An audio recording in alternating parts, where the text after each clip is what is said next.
Ciao e benvenuto o benvenuta in questa ulteriore lezione in cui andremo a vedere l'inserimento dei corsi in videoconferenza. Sarà una lezione molto rapida come quella precedente perché, come detto in quella precedente, tutti gli argomenti che abbiamo visto per l'inserimento dei corsi in presenza con il corso di danza classica varranno quasi tutti, quasi per intero, anche per i corsi in videoconferenza, come così abbiamo visto valere per i corsi a distanza. Quindi abbiamo inserito i dati qua su in alto, tutto il resto dei dati, come io per esempio ho fatto in questo corso in videoconferenza, che ho supposto essere un corso per la sicurezza sul lavoro. Ovviamente un corso per la sicurezza sul lavoro che si fa in videoconferenza sarà un corso sulla sicurezza sul lavoro a rischio basso, come per gli uffici, da videoterminale, da prese dell'elettricità, eccetera. Corsi più complessi come quello per il montaggio dei ponteggi del cantiere chiaramente non si faranno né a distanza né in videoconferenza, però questi corsi qui si possono fare anche in videoconferenza o anche a distanza talvolta. E quindi io qui ho inserito come al solito qua su i dati generali del corso, come abbiamo visto per il corso di danza classica. E qui posso inserire i dati relativi ad una azienda, me li mette automaticamente se il corso fosse fatto fare dall'azienda ai propri dipendenti. Ho inserito dei partecipanti, Cinzia Milani e Riccardo Rossi. Ho inserito le lezioni, chiaramente come nel caso delle lezioni di danza classica e delle lezioni per il corso HCCP, e poi come abbiamo visto per il corso in presenza di danza classica posso andare a inserire i documenti e le scadenze, attività sulle quali ovviamente non ci stiamo a ripetere.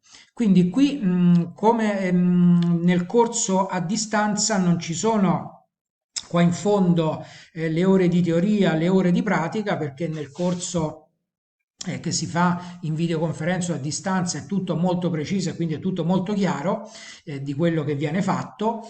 E quindi una volta che abbiamo inserito i dati relativi a questo corso in videoconferenza, l'unica attenzione, l'unica cosa a cui prestare attenzione è inserire le lezioni per ritrovarsele poi nel report dell'autocertificazione per la videoconferenza in questo registro lezioni, registro videoconferenza e non negli altri. E una volta che abbiamo inserito i dati generali, i dati dei partecipanti e gli argomenti con i relativi moduli nel relativo registro per la videoconferenza, andremo qui e andremo a stampare o a salvare, prima a salvare poi a stampare l'autocertificazione per il corso in videoconferenza. Quindi clicco, scrivo Milani, il cognome di uno dei due allievi che io ho inserito, clicco su OK ed ecco che Access ha composto automaticamente il modulo previsto dalla legge per l'autocertificazione dei corsi svolti in videoconferenza, con cui appunto questa persona attesta di aver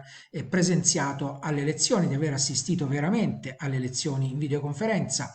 E quindi ci sono tutti i suoi dati anagrafici, ovviamente i dati del corso, e poi c'è tutto il registro delle lezioni. Ovviamente troveremo questi dati se abbiamo inserito i dati relativi alle lezioni nel registro corretto, altrimenti non troveremo nemmeno i dati anagrafici e ci accorgeremo subito di aver sbagliato. Anche in questo caso poi potremo andare a salvare questo report, come abbiamo visto per i corsi e nelle lezioni precedenti, nella relativa cartellina, creandola se non esiste oppure aprendola se già esiste. Quindi per l'inserimento dati direi che abbiamo finito e ora nelle prossime lezioni andremo a vedere come si consultano i dati che abbiamo inserito e faremo una panoramica anche sull'utilizzo di tutti i pulsanti che si vedono qui nella maschera di inserimento dati e anche nelle maschere di consultazione dati.